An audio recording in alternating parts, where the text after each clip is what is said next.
Freeman, Brian Wilson, Mary Catherine Ham, today's newsmakers, and you, the Morning Majority. 105.9 FM. AM 630. Simply having a wonderful Christmas time. 8:37 on the Morning Majority. And Brett Baer is here with us, working hard late into the week. How's it going, Brett? Good morning. Good morning.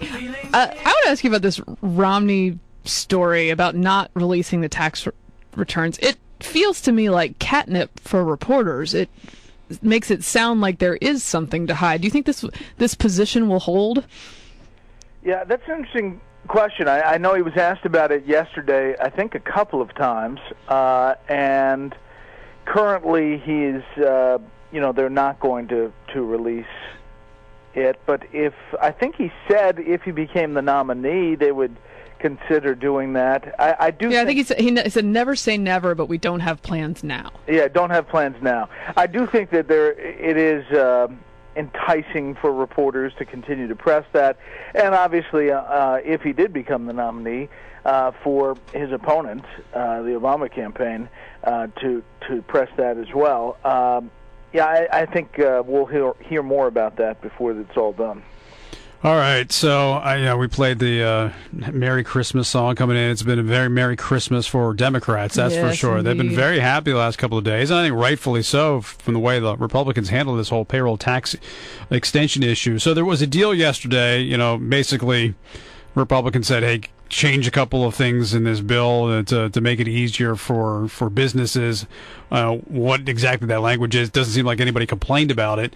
But here's the question: it's going to be done through a House vote, right? So that means you have to have nobody can say no. And if one person says no, this whole thing gets taken down. Is there a possibility that there could be a rogue Republican out there who says, you know what, I don't want this to happen? Yes, yes, there is. Unanimous consent has to be just that, unanimous. And there is. I mean, there are people so mad, according to our people up on Capitol Hill, about how this all transpired, that, listen, it's possible. The drama is not over as much as everyone was exhaling yesterday. You still have to get through today and actually pass it by unanimous consent. In both the House and the Senate. The Senate's not a problem. It's the House. Mm-hmm. And so I think, there is an element to that we'll be watching closely. Listen, the conventional wisdom is Republicans really took it on the chin here. And politics-wise, yes, how it played out. But in the long term, the case that a 2-month extension of a payroll tax cut is the way to go is, it's not a great thing to tout in how you run a government. Right. And while this was the only situation that was available, in order to show that the taxes didn't go up, the overall argument that businesses can't operate in a 2-month environment is fairly, convincing. So you have to be in town and at the Capitol to object to the unanimous consent. How many House members are there, even within the zip code, that could do that? That's a great question. But, one active Tea Party member who is not happy. Right, just motivated to get back to town. Yeah.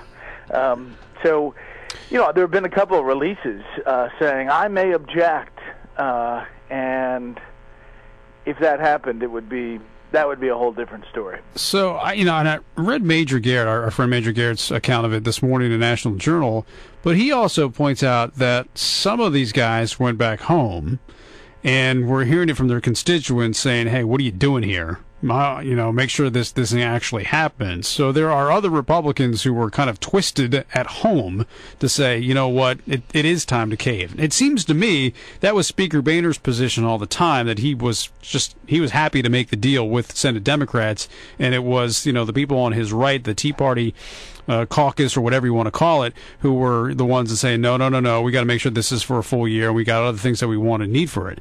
So there are a lot of criticism of Boehner this morning from a lot of different people, and people wondering whether or not he can keep his leadership position on that.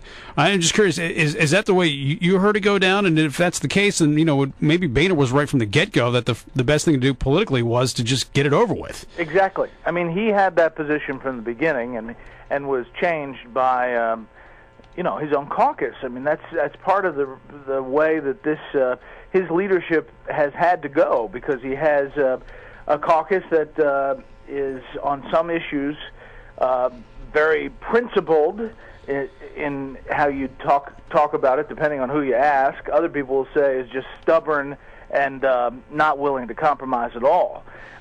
And he's had to deal with that environment. And I think, for all the people who say he's going to lose his leadership post, there weren't a lot of outs for Speaker Boehner, and I think a lot of Republicans will realize that in the end.